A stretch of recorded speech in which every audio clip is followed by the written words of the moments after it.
Salut les fous du ballon! Bienvenue dans cette nouvelle vidéo qui parlera de football. Aujourd'hui on va parler de la Serie A. Est-ce que ce championnat est en déclin? On va tenter de répondre à cette question dans cette vidéo. C'est parti!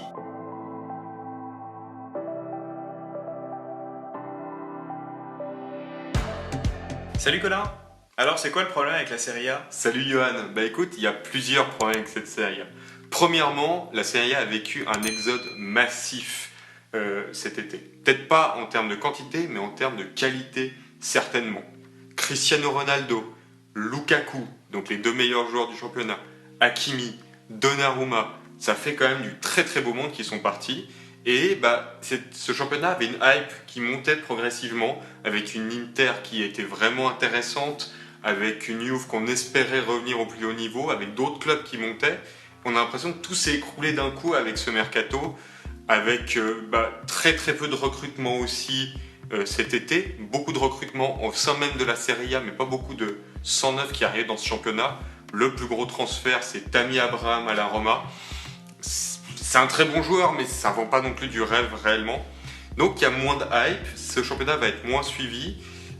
On a de quoi se poser des questions. Ouais, complètement, et je pense que le meilleur exemple pour illustrer ça, c'est le cas de l'Inter Milan. Tu parlais d'un exode massif, je pense que l'exode massif, il vient surtout de l'Inter Milan. Alors tu l'as dit, le départ de Lukaku, qui est parti vers ton club de cœur, vers Chelsea.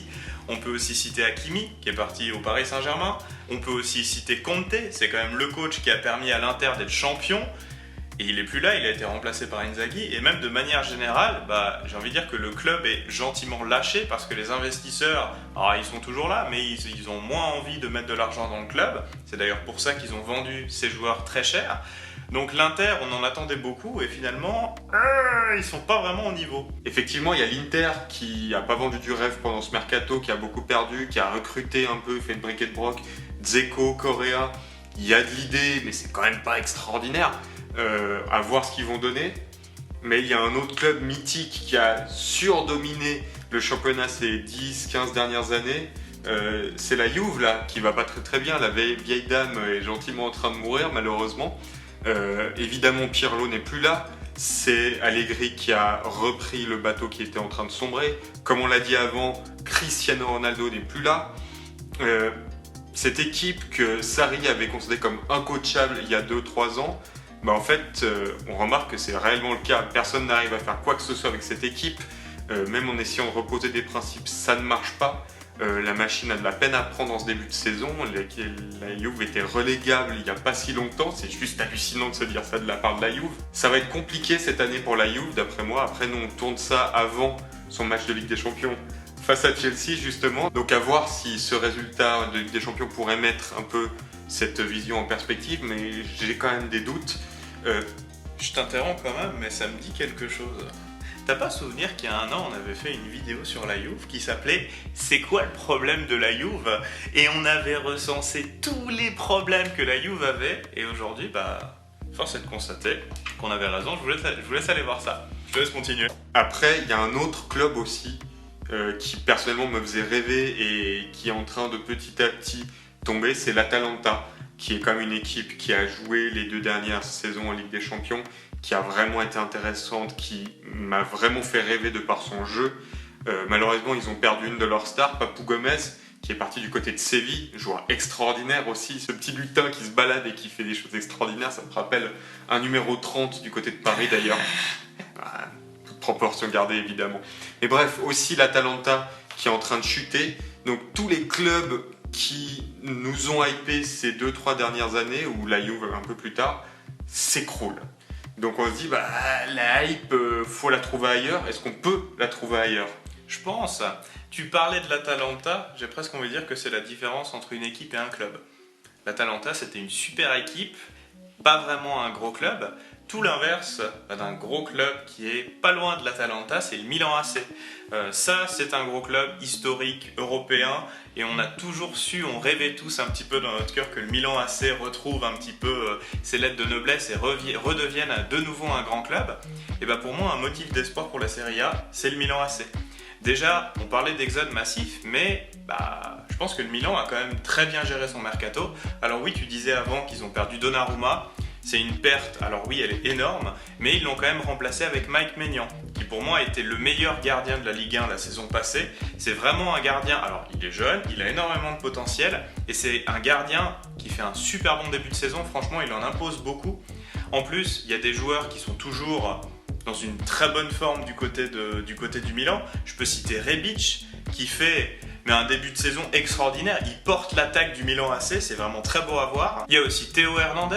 Alors lui, on s'attendait à ce qu'il parte, on l'a aussi annoncé au PSG, mais finalement il est toujours là. C'est un excellent latéral. On peut citer Tonali, la pépite italienne qui apparemment va être extraordinaire. Il n'a pas encore vraiment prouvé là, mais on sait que c'est un joueur qui a un talent tellement extraordinaire qu'il va forcément exploser. Et sans oublier la meilleure recrue du Milan, c'est Olivier Giroud. Un joueur que t'aimes beaucoup. Hein, on vous met la petite vidéo où il en parle d'ailleurs. Non mais je suis d'accord, le Milan c'est une équipe qui déjà l'an passé j'aimais beaucoup leur philosophie, leur plan de jeu. Là ils vont de l'avant, ils ont aussi perdu Çalhanoğlu. Personnellement je trouve que c'est pas une grande perte, j'ai jamais apprécié ce joueur. Donc je pense que ça va, il est parti du côté de l'Inter, il pourra aller ralentir le jeu du côté de l'Inter et faire ses 2-3 coups francs magiques par saison, mais voilà, je pense que ce Milan AC a toutes les cartes en main pour potentiellement redevenir une place très importante de la Serie A et potentiellement en Europe. Après moi il y a deux autres clubs, peut-être un petit peu en dessous, mais deux autres clubs qui me plaisent et qui je trouve sont en train de remonter. Il y a le Napoli, avec un Osimhen qui marche sur l'eau au début de saison. Au moment où on tourne, ils sont à 5 matchs, 5 victoires. Voilà, le Napoli pose les bases d'une saison qui pourrait être très réussie. J'ai hâte de voir, mais si on peut revoir un bon Napoli, ça ferait plaisir. Et puis, il y a aussi lui, là, la Roma d'un certain Mourinho. On s'attendait à une Roma peut-être un peu défensive. C'est pas du tout le cas. En fait, on a une équipe qui attaque, qui est intéressante à regarder jouer, qui, comme je l'avais dit, a recruté Tammy Abraham, qui fait un très très bon début de saison. Il a aussi relancé Zaniolo après sa longue blessure. Et lui aussi, petit à petit, il retrouve des sensations et il pourrait aussi faire une très belle saison. Pellegrini au milieu de terrain est déjà extraordinaire. Il y a vraiment de quoi se hyper du côté de Rome. Je pense qu'il y a aussi un club que tu peux rajouter. C'est peut-être d'ailleurs le futur Atalanta, c'est Sassuolo, qui a un coach très jeune, je ne sais plus comment il s'appelle, mais il a vraiment des préceptes de jeu très offensifs. C'est vraiment une équipe qui est très belle à voir jouer. Alors la pépite de Sassuolo, c'était Locatelli qui est parti du côté de la Juve, mais ça changerait en fait au cœur de jeu de Sassuolo, qui vraiment, je pense que c'est l'équipe. Il faut toujours avoir un œil sur elle, et je pense que, peut-être pas cette année, mais la saison prochaine ou encore la saison d'après, je pense que c'est une équipe qu'on va voir dans le très haut du classement, et j'ai hâte de voir ça. Voilà du coup ce qu'on pouvait dire un petit peu, les équipes qui vont pas trop versus les motifs d'espoir. C'est quand même bien de donner une conclusion, il faut qu'on se mouille un petit peu de temps en temps. Et pour te donner mon avis, si je devais dire est-ce que la Serie A est en déclin ou non, malheureusement j'aurais quand même tendance à dire oui. Pour la simple et bonne raison que, il n'y a pas très longtemps, on avait tendance à se poser la question, est-ce que la Serie A est en train de vivre un renouveau ? Avec du coup la Juve qui était toujours au top, les deux Milan qui remontent et qui redeviennent des grands clubs, un Naples qui avait encore un très bon niveau. Et on se rend compte aujourd'hui que c'est quand même un petit peu en train de s'essouffler. On a parlé de la Juve, on a parlé de l'Inter. Et pour moi, en fait, ces espèces de têtes de proue du championnat qui sont en train de descendre, et pour moi, c'est forcément négatif. Et ça fait qu'au final, le championnat italien, c'est plus un championnat tremplin. C'est un championnat où, en fait, on l'a vu, les joueurs viennent, vont exploser et finalement vont partir. L'exemple d'un Hakimi, typiquement, je pense que c'est le meilleur exemple qu'on peut donner. Donc pour moi, oui, la Serie A est en déclin. Tu dirais quoi, toi ? Ouais, alors malheureusement, je peux être que d'accord avec toi et je trouve qu'un indicatif qui est souvent très intéressant, c'est la Ligue des Champions. C'est bête, mais un championnat qui va bien, on voit des équipes, ces porte-étendards du championnat, aller loin. Il y a quelques années, la Juve allait loin. Le Napoli était toujours intéressant et faisait peur. Là, cette année, je trouve qu'aucun club italien ne fait réellement peur et c'est aussi un bon indicatif. Comparons juste la Serie A aujourd'hui à la Serie A il y a 5 ans.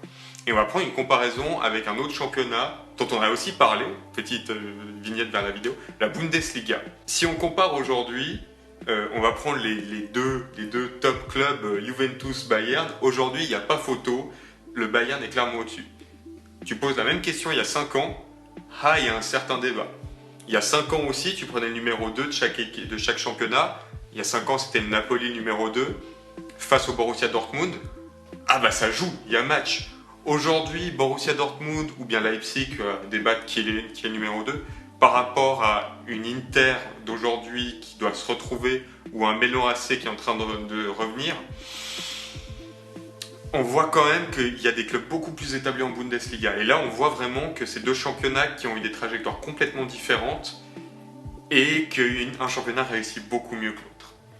Comme tu l'as dit, c'est en train de devenir un championnat tremplin. Attention à ne pas perdre cette jeune génération dorée d'Italie. Parce que l'Italie, comme on le sait, elle est championne d'Europe. Il y a des joueurs établis, mais il y a aussi une jeune génération qui était déjà là, qui a déjà gagné, mais qui va tendre à prendre complètement les rênes de cette squadra azzurra. Attention à ne pas tous les voir partir à l'étranger. Mais du coup, d'après toi, est-ce qu'il y a une façon de lutter contre ça? Est-ce que c'est une lente descente aux enfers ou est-ce qu'il y a des solutions pour essayer de remonter et de relancer cette hype qui s'est perdue cet été? Et peut-être qu'une des solutions viendra de l'étranger et viendra peut-être de l'autre côté de l'Atlantique, parce que je ne sais pas si vous l'avez vu, mais la Serie A devient le nouveau bastion des investisseurs américains. Alors il y a déjà un investisseur américain qui a mis beaucoup d'argent dans l'Inter Milan. Il y a aussi le Genoa qui s'est fait racheter par un investisseur américain en début 2020, si je ne dis pas de bêtises. On peut aussi citer le cas de Parme, le cas de la Spezia. Aujourd'hui, il y a à peu près un quart des clubs italiens qui sont détenus ou en tout cas qui ont des investisseurs américains. Peut-être qu'avoir un petit peu d'argent et un peu de sang neuf, ça va permettre à la Serie A de retrouver son niveau d'antan. Il faut juste espérer que du coup il soit là pour promouvoir le jeu et pas que l'argent, parce que c'est que par le jeu que ce championnat pourra renaître réellement de ses cendres. C'est une très belle conclusion, je pense que j'aurais pas dit mieux et du coup je propose qu'on termine la vidéo ici. En tout cas n'hésitez pas à nous dire dans les commentaires ce que vous en avez pensé. Est-ce que d'après vous la Serie A est en déclin ou pas? On a hâte de vous lire, n'hésitez pas en tout cas à lâcher un like et à vous abonner et on se retrouve très bientôt dans une nouvelle vidéo. Salut, ciao!